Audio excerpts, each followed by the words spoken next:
आज डिंडौरी में शिवराज सिंह चौहान जो मुख्यमंत्री हैं, जो कांग्रेस का जो गढ़ माना जाता है बजाग और मेहदवानी, वह आज उनका आगमन है, तो क्या कहेंगे इसमें? देखिए, पूरे क्षेत्र में चर्चा है कि असत्य बात करने वाला मुख्यमंत्री जी आ रहे हैं, जो सिर्फ लोगों को वादा करके गुमराह करने का काम किए हैं।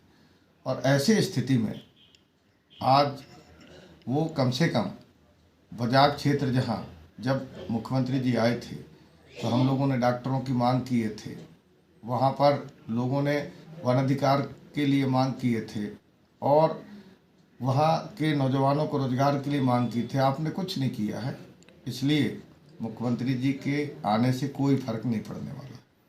डिंडौरी में तो ये भी कहा जाता है रोजगार साधन अभी तक नहीं दिया गया है।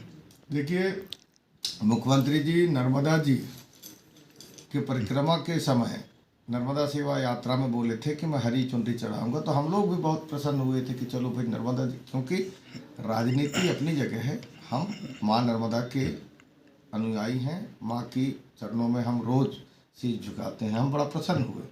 पर कहीं हरी चुनरी नहीं है। डिंडोरी में आए थे, बोले मैं नर्मदा डिंडोरी को पूरी तरह से नर्मदा जी को शुद्ध कर दूंगा। आज तक आप देख रहे हो, डिंडोरी में आए थे तो बोले स्मार्ट सिटी बना दें।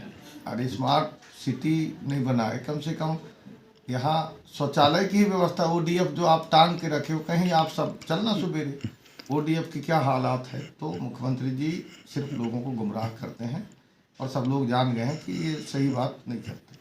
डिंडौरी में कभी कभी ये चर्चाएं भी होती हैं, जो नर्मदा जी के बारे में बात करते हैं, जो सफाई को लेकर बोलते हैं, वो कभी नर्मदा घाट में नहीं उतरते, कभी एक प्लास्टिक तक उठाते नजर नहीं आते। मैं बता रहा हूँ, ये नर्मदा जी, मैं आपको बताऊँ, देखो ये आस्था को कभी हम लोग राजनीति में कभी सार्वजनिक नहीं करते, पर कभी कभी जो परिस्थितियां हैं वो चर्चा में बात करना पड़ता है। जिस तरह से नर्मदा जी के किनारे शराब की बाटल को तोड़ दिया जाता है, मैं कई बार हाथों से उठाता हूँ, नुकीले हो जाते हैं, लग भी जाता है, तो ये मैं आपको बता दूँ। दूसरी बात, जिस तरह से माँ नर्मदा में जो हमारे कृषि ज़मीन की जो मिट्टी है, वो जुताई के बाद बरसात में पानी के माध्यम से वो जाकर के जो माँ नर्मदा की गहराई है वहाँ जमा होता है, तो वो जल स्तर हमारा कम होता है।